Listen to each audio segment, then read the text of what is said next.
The city you consider as home is never so attractive as when you return to it after long and difficult times in other parts of the world. My name is Dr. John Watson. I had served and been wounded in the more remote regions of Afghanistan and had been discharged from the army with specific instructions to rest. The sight of London again was already working its soothing tonic. As I rode through the familiar streets, I never suspected that a chance introduction would lead me into the most amazing adventure of my entire life. Watson, old man.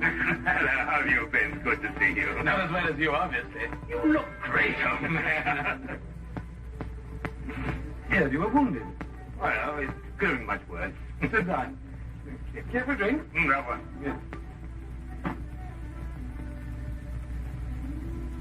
Well, what are your plans now? Got nothing ready at the moment. I'm looking for lodgings. Trying to solve the old problem of comfortable quarters at a reasonable price. That's odd. The second man today that's used that expression. Really? Who's the other? Well, you wouldn't know him. He's doing some work in the chemical laboratory at the hospital. Might be interesting. Yes, well, I wouldn't mind sharing a flat with somebody if he was all right. Well, Anything wrong? Oh, no. He's rather strange. Well, what's wrong with him? Nothing wrong with Holmes. That's his name, Sherlock Holmes. Well, when I saw him this morning, he was doing some research with a corpse. Oh, what was he doing? He was beating it with a stick. I beg your pardon. Did you ring, sir? 2 shillings, Smith. Very good, sir. What did you say this Sherlock Holmes fellow was doing? He was beating a corpse with a stick. Oh? What in heaven's name do you want to do that for? He wanted to find out if it was possible to inflict a bruise on a body after death. Why? You know? You asking? There's another strange thing about this Holmes. Somehow, one never thinks to question him. No.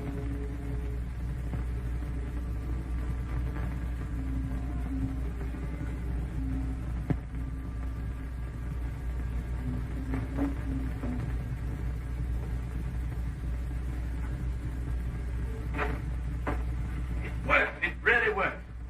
You realize you've just entered the greatest chapter in the history of forensic medicine. You're Dr. Watson. Yes, I am. What works? Foolproof test for hemoglobin. You realize what this means, of course. No, I don't. You must be Sherlock Holmes. It will create a revolution in criminal investigation. Yes, I'm Holmes. How did you know I was Watson? Because you've just come back from Afghanistan. How do you do?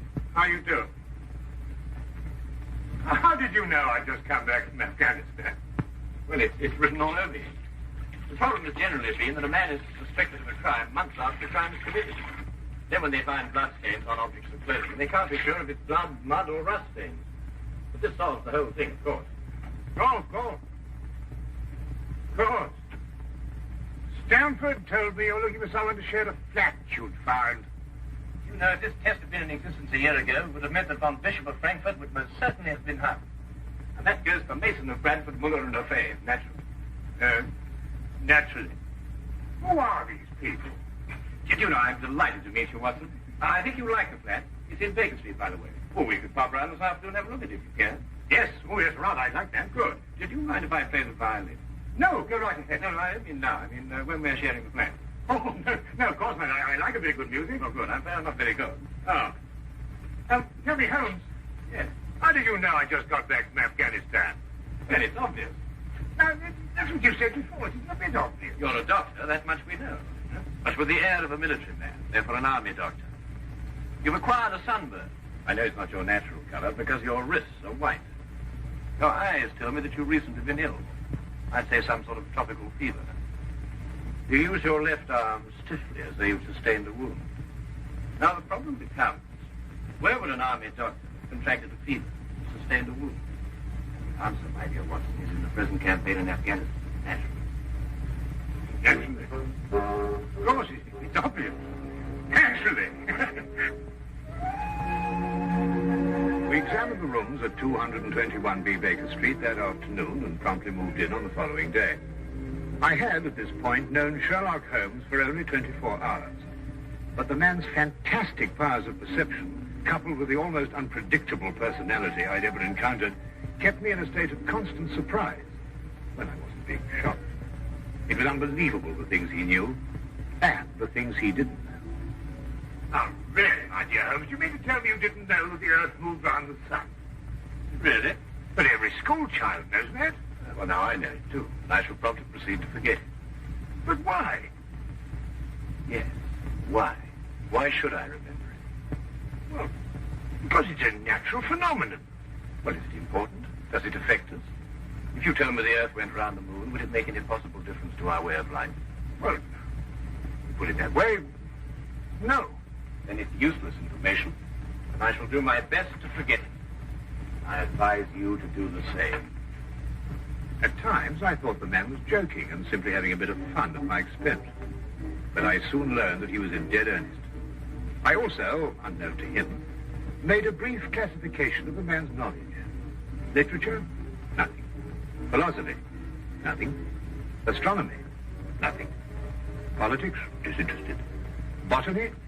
He knew everything there was to know about poison and absolutely nothing about practical gardening. Chemistry? Profound. Sensational literature? Without question, Sherlock Holmes knew the details of every horror perpetrated in the last 100 years.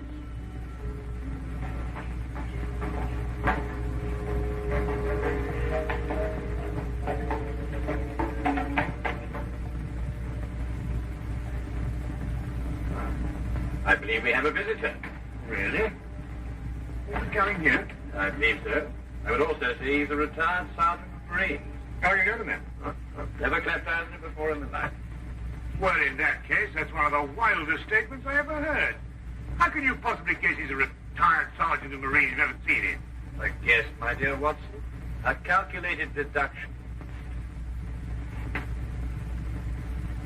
Yes, he is coming up here. Do you mind if I ask him his profession? Oh, by all means. Now, where did I put my violin case? Oh, it's over here. There you are. Ah, my old friend. Come in. Excuse me, gentlemen. I have a message here from Mr. Sherlock Holmes. Thank you.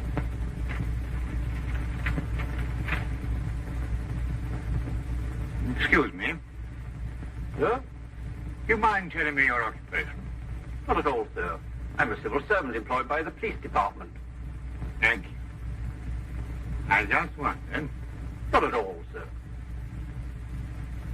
How long have you been with the police department? Just a year, sir. Before that, I was a sergeant in the Marines. Good day, gentlemen. How did you know? An interesting letter, Watson. A very interesting letter. Perhaps you'd like to come with me. Where? To catch a murderer, of course. Of course.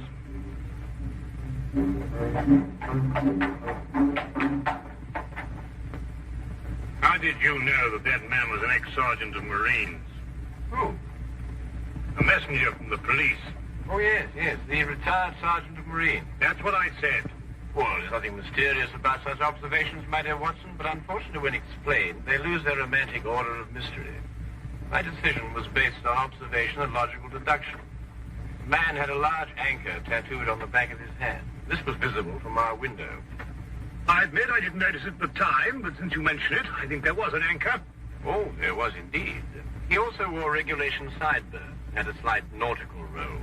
Thus, I judged him a Marine. Well, guess, I grant you, plenty of refinement of guesses one makes every day. Don't be so descriptive, Watson. Test your own powers of observation. We are entering the perfect situation. No? What are we entering? A house that holds a murdered man.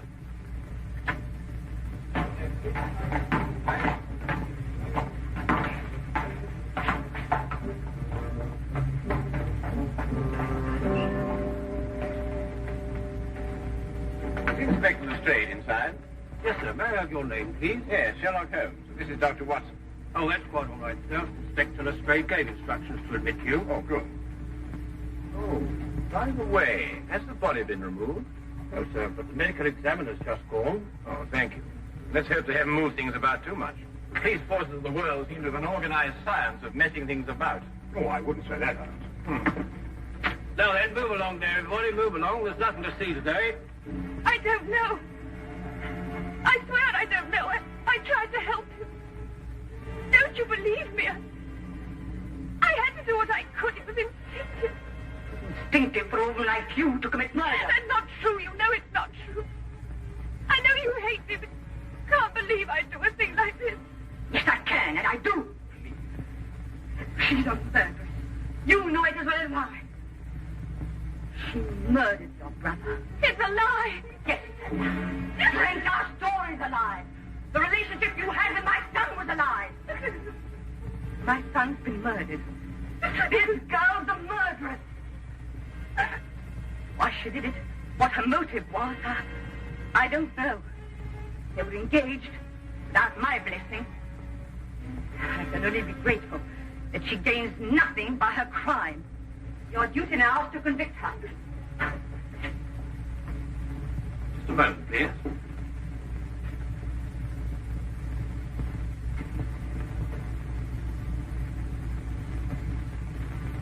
Notice the angle of incision, Watson. Yes.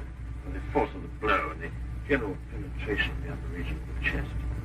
How long would you estimate before loss of consciousness? Well, it's difficult to say. 96. Oh, between the two. I see. And dead? Shortly thereafter. 2 minutes. 3. 3 or 4, I'd say. Thank you, Watson. All right, take him out. Forgive the interruption. I would prefer to have been invited before the body had been moved. I thought you'd be interested, Holmes. Oh, thank you, Lestrade. Well, may I introduce my friend, Dr. Watson, Inspector Lestrade of Scotland Yard? How do you do? How do you know? Though you're completely stuck in, Lestrade. What do you mean? Well, you thought I'd be interested. Why don't you admit it? You're in a jam. Magnificent cabinet work, don't you think? What you say isn't exactly true, Holmes. I've done you a favor. This is an interesting case. Of course, there are 1 or 2 unexplained details, but I don't believe it'll be long before we're clear. Your principal problem. There's no motive. I found this girl with a knife in her hand. My brother lying dead on the floor. I found Peter on the floor. I tried to help By stabbing him? by removing the knife. Anybody would have done the same thing. I loved him. Oh, my dear young lady, there's no cause for you to alarm yourself. No one's accusing you of, of what happened. This would be a clear-cut case if only she had a reason for murdering. There happened to be a policeman outside the house during the murder, and he said that no one came in except her. What about the others? Who benefits by her death? Well, no one. The estate was left in such a way that if he died before he married, everything went to charity. My dear Inspector Lestrade, he didn't die before he married. This young lady and the man whose body was carried out of here had been married for at least a week. In the event of his death, I imagine everything passes to her.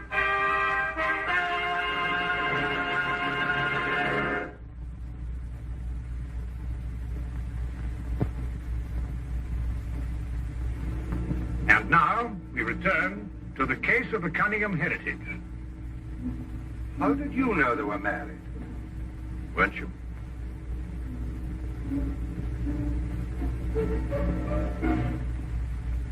Yes, a week ago.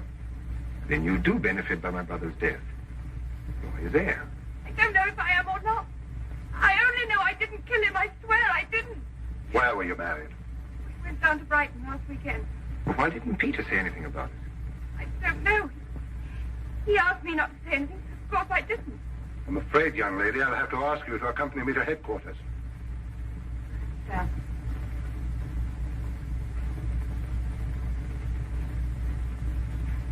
Inspector, I think I should tell my mother. Oh, yes, of course. Tell me, Holmes, how did you know they were married? Well, the man's hands had the remains of a sunburn and the fading marks of a narrow ring, but not as yet that indentation of the finger a ring generally leaves. A weekend in the sun at Brighton explains the whole thing perfectly. I didn't notice these things. Yes, I know. The young lady's hands were also sunburned, and to the same degree. Then the case is solved. Yes, it would appear so, wouldn't it? What are you looking for? Now, do you see that? What? Here. Use this. Well, that's only the cut in the carpet. Yes, but it's a fresh one. Yes, but what does it mean? You'll stop looking for clues now, Holmes. Oh, you've solved the case, then? Completely. Oh, splendid. Seems this girl had a record. 9 months in the woman's prison in Holloway, from the 21st of February 1892 to the 21st of November 1892. She was employed as a governess and convicted for stealing £300 from her employer. It's quite true. I knew you'd find out sometime. I made a mistake 5 years ago, but I paid for it. But Peter knew all about it before we were married. I never tried to hide it from him. You didn't know what else you had in mind. I had nothing else in mind except that I loved him. I'm afraid I must ask you to go with the officer, miss. Rather, madam.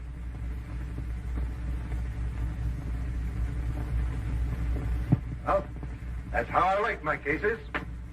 Fast and simple. Oh, indeed. You must tell me some more about it. Well, there's nothing to tell, really. Their story was that Peter asked her to call here at 10 sharp. She arrived, found the door open for her, came in here and found him writhing on the floor with a knife on his chest. She screamed, pulled it out. Just then, Brother Rolfe walked in.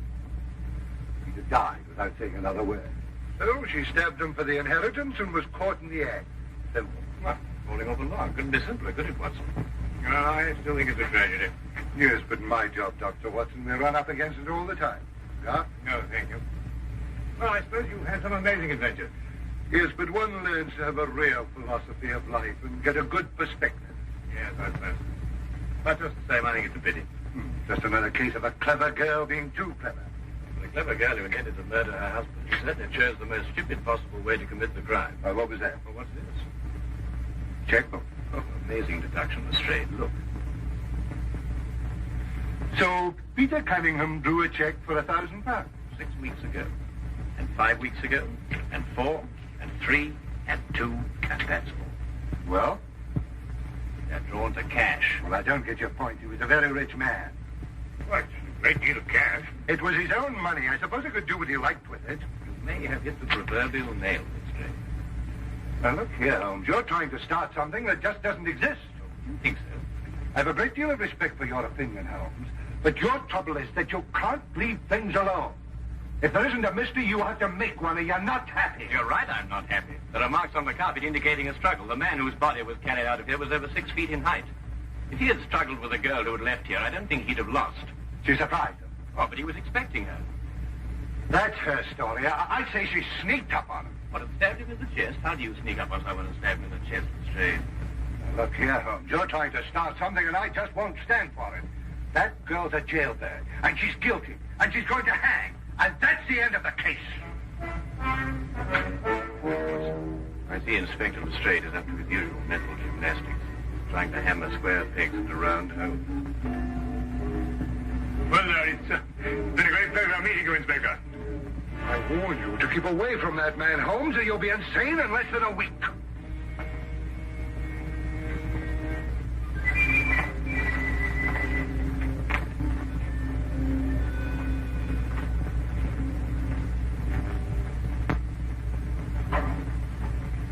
What time is it?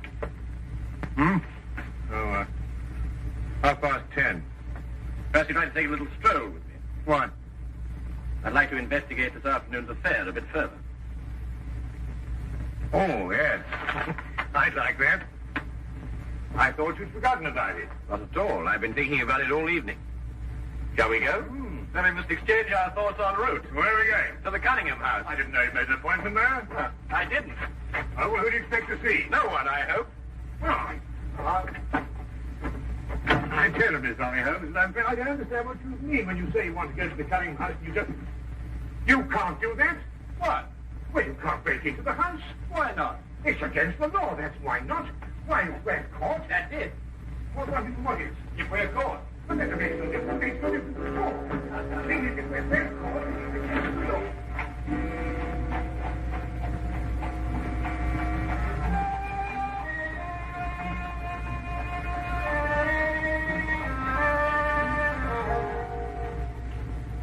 quickly now. But look, Holmes, we can't... Come on.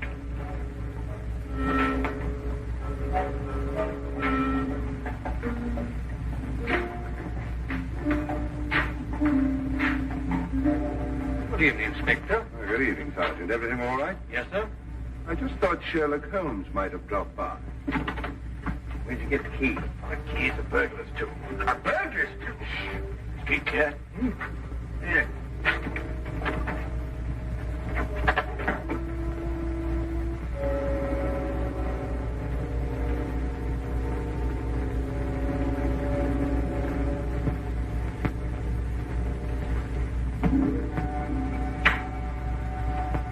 How do you know he's out? Because I had a spy watching the house. Go through that cabinet.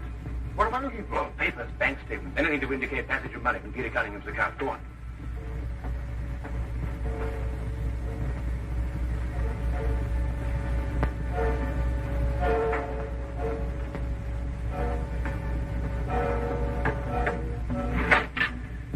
It's absolutely ridiculous. Looking for something and you don't know what in order to catch somebody and you don't know who. Quite ridiculous. Nothing over my side. Keep looking. Who do you think's got it? Whatever it is we're looking for. Why did Peter Cunningham try to hide the fact of his marriage? A week or a month would have made a difference as far as his mother was concerned. She would never have consented to his new bride anyway.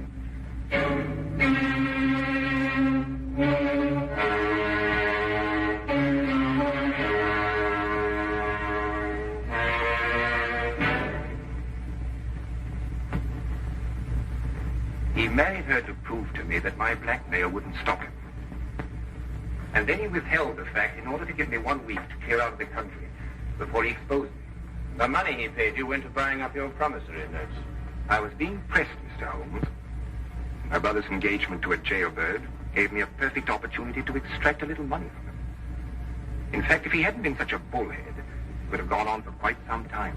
A jailbird, as you put it, makes the perfect murder suspect. Perfect, Mr. Holmes. And you and Dr. Watson make perfect burglary suspects. When I report your death to the police, they can't possibly blame me for defending the sanctity of my home.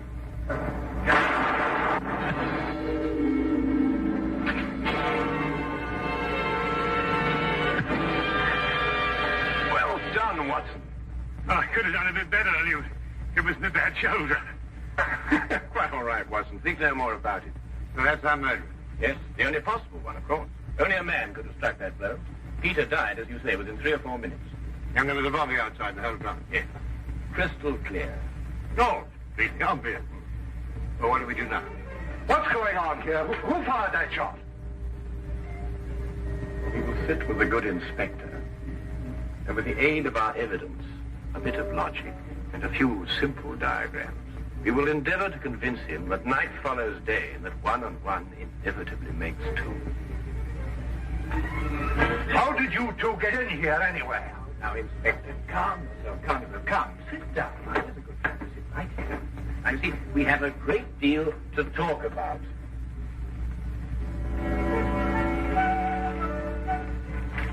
Also present with Inspector Lestrade was Dr. John Watson and a personal friend of the inspector's, Mr. Sherlock Holmes. This is ridiculous. It's fantastic. This isn't the way it happened at all. This will revolutionize investigation, Watson. This whole account is a lie. Fingerprints, Watson. That's the coming thing. No nonsense. What are you going to do about this? Bit more research. Here, give me your fingers on the sheet of paper. Oh. Are you going to sit there with these disgusting little smudges and let them get away with this? Beg your pardon? Well, I won't. They're going to hear from me. Brilliant Inspector Lestrade, indeed. Why, it took you 3 hours to convince that bone there. I don't know. Never in mind his life by her. Maybe he was innocent.